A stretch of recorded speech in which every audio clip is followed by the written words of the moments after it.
Once upon a time, there was a soft and fluffy velveteen rabbit lived in a toy box in a boy's room.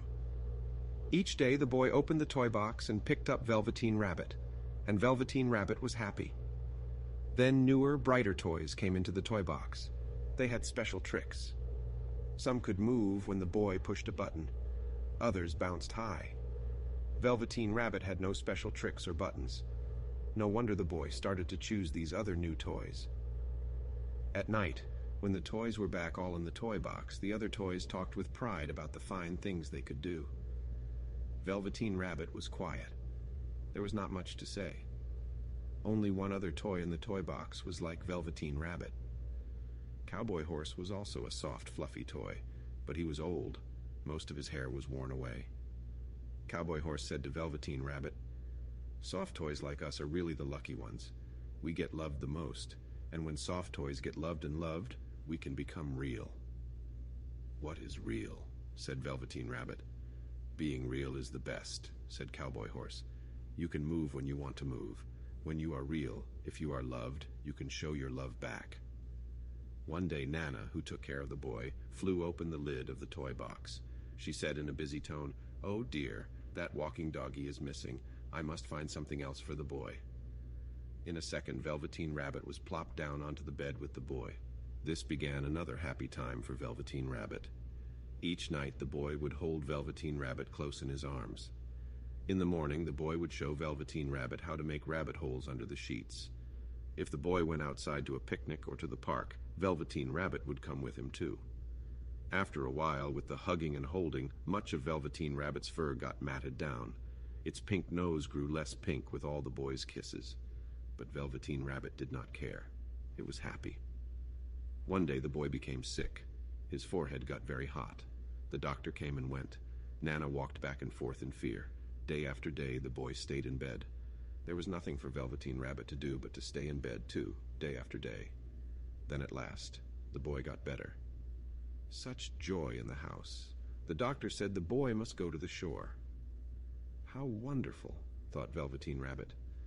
Many times the boy had talked happily about the shore, and told of its white sands and big blue ocean. "What about this old bunny?" Nana asked the doctor. "That old thing?" said the doctor. "It's full of scarlet fever germs. Burn it at once. Get him a new bunny." So Velveteen Rabbit was thrown into a sack along with the boy's bed sheets and old clothes and a lot of junk. The sack was carried to the backyard. The gardener was told to burn the whole thing. But the gardener was too busy with picking the beans and peas before nightfall, so he left the sack behind. "I will take care of it tomorrow," he said. The sack was not tied at the top, and Velveteen Rabbit fell out. The next day, when the gardener picked up the sack to take it away to be burned, Velveteen Rabbit was not in it. Then it started to rain. Velveteen Rabbit was sad. So far away from the boy, never again to be nice and cozy together, and now soaking wet. A tear fell from Velveteen Rabbit's eye, over his cheek. It plopped onto the grass. All at once, at the spot where the tear fell, a flower grew up. Then the bud of the flower opened. A tiny fairy. "Little Rabbit," said the fairy, "do you know who I am?" "I wish I did," said Velveteen Rabbit. "I am the fairy that takes care of toys that are well loved," said the fairy. By then, Velveteen Rabbit was shabby and gray. The boy had loved off all of its whiskers. The pink lining in the ears had long turned gray. Its brown spots, once fresh and bright, were now faded and hard to see. "It is time now for me to make you real," said the fairy.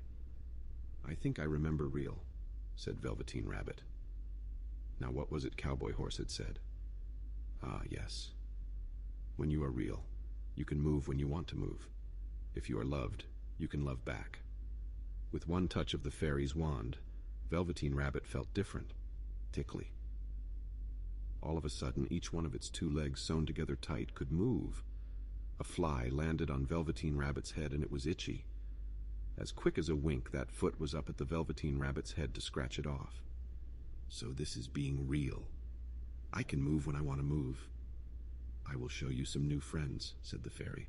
and the fairy took Velveteen Rabbit where several rabbits ran and hopped about. Soon they were all great friends. Time went by. The boy was back from the shore. He was all better now. One day the boy went to the backyard to play. From the trees nearby, a few rabbits hopped out. One rabbit was brown all over and another one was all white. A third rabbit had brown spots, most of them faded.